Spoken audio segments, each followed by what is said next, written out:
Arkadaşlar bugün size güzel bir börek tarifim var. Hem malzemeyi tanıtıyoruz hem de böreğimizi yapmaya başlıyoruz. Arkadaşlar bugün size güzel bir tarifimiz daha var. Burada şekerimiz var. 2 yemek kaşığı silme şeker kullanacağız. 1 silme kaşığı tuz kullanacağız. 10 gram maya, 1 tane yumurta, 1 su bardağı ılık süt, yarım su bardağı ılık su, yarım çay bardağı da klasik bardak sıvı yağımız var. Ununu alabildiği kadar koyacağız. En sonunda ne kadar un verdiysek tamamını ben size söyleyeceğim. Şimdi ne diyoruz? Hanıma kolay gelsin. 1 su bardağı ılık sütümüzü kabımızın içine koyduk. Yarım su bardağı su. Yarım çay bardağı sıvı yağ. 1 tane yumurta. 2 yemek kaşığı silme şeker. 1 tatlı kaşığı da tuz ilave ediyoruz. 1 paket mayamızı boşaltıyoruz.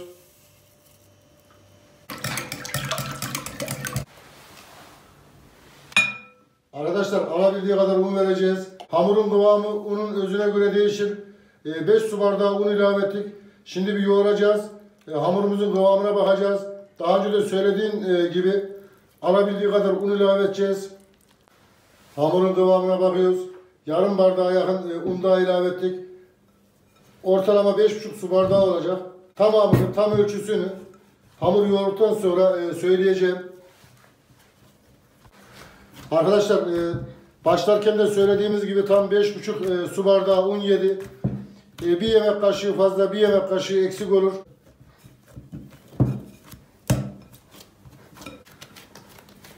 Arkadaşlar şöyle hamurun kıvamını da gösterelim. Gördüğünüz gibi kulak memesi kıvamından biraz sert oldu. Hamurumuzu kabın içine aldık.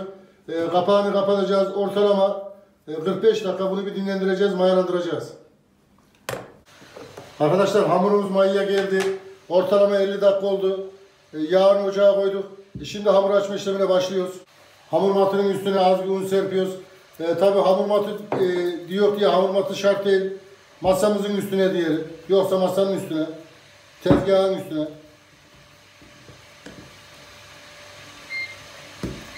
Hamuru ortadan ikiye böleceğiz. Önce bir yuvarlayacağız bununla. Tam ortadan ikiye bölüp 2 tane beze yapacağız bundan.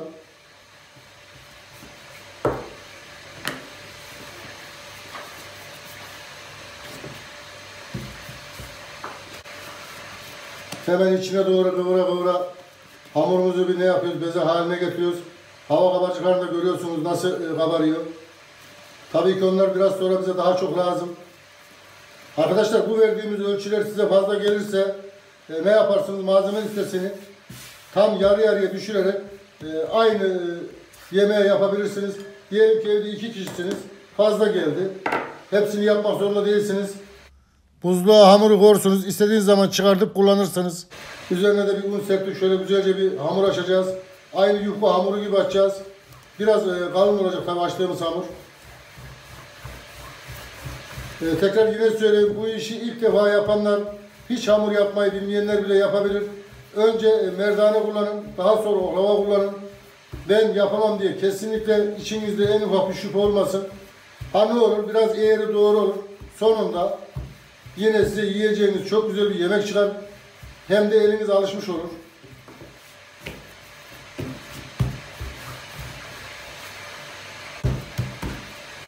Hamura merdaneyi bastıkça kendiliğinden kabarıyor. Şimdi oklavayı aldık.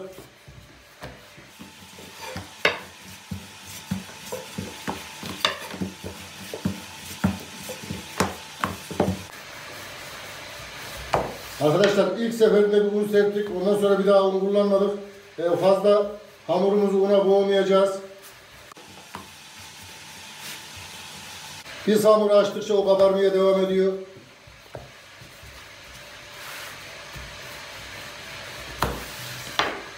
Arkadaşlar hamurumuzu açtık. Bir bardak yardımıyla hamurumuzu kesiyoruz. Daha sonra kenarlardan artan ne yapacağız? Birleştireceğiz, tekrar açacağız. Bundan sonra şekil vermek tamamen size kalmış. Nasıl istiyorsanız öyle şekil verebilirsiniz.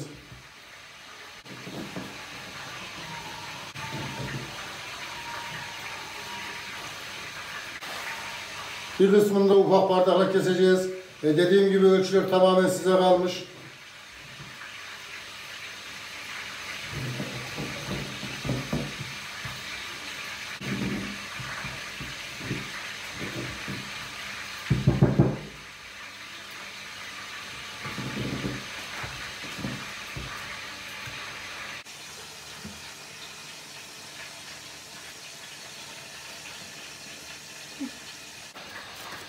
Arkadaşlar hamurlarımızı kestik. Şimdi kenarlardan çıkanı tekrar aynı işlemi bir daha yapacağız. Tabii ki biz o işlemi göstermeyeceğiz. Zamanınızı da çalmayacağız. Onu da tekrar bezeledik. Şimdi ocak tarafına geçiyoruz. Hamurlarımızı yağımızın içine atıyoruz.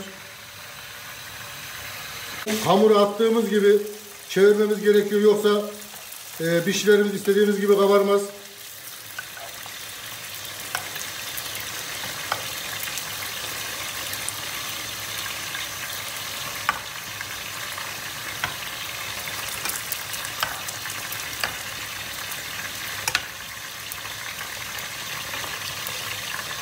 Her tarafına yağı bir değdiriyoruz. Şöyle çevire çevire.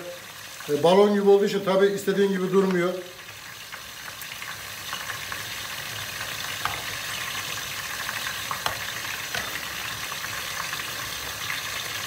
Bunları daha fazla bekletmeyeceğiz. Fazla bekletirsek sönme yapar. Hemen kabımızı alıyoruz. Şöyle bir gösterelim.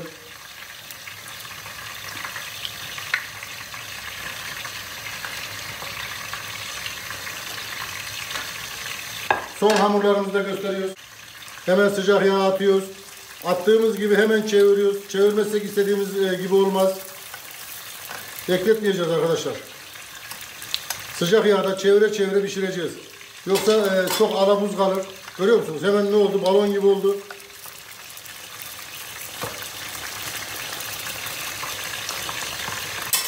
...10 saniyeyi bile bulmadı. Hemen ne yapıyoruz? Çevire çevire alıyoruz. Bir daha çeviriyoruz öbür tarafını. Alıyoruz. Bu kadar arkadaşlar. Bu kadar basit yapması.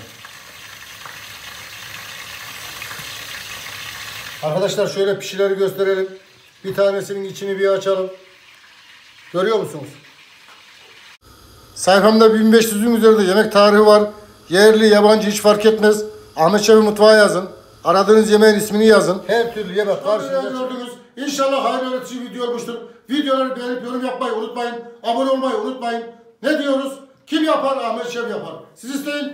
Biz ya. Afiyet olsun.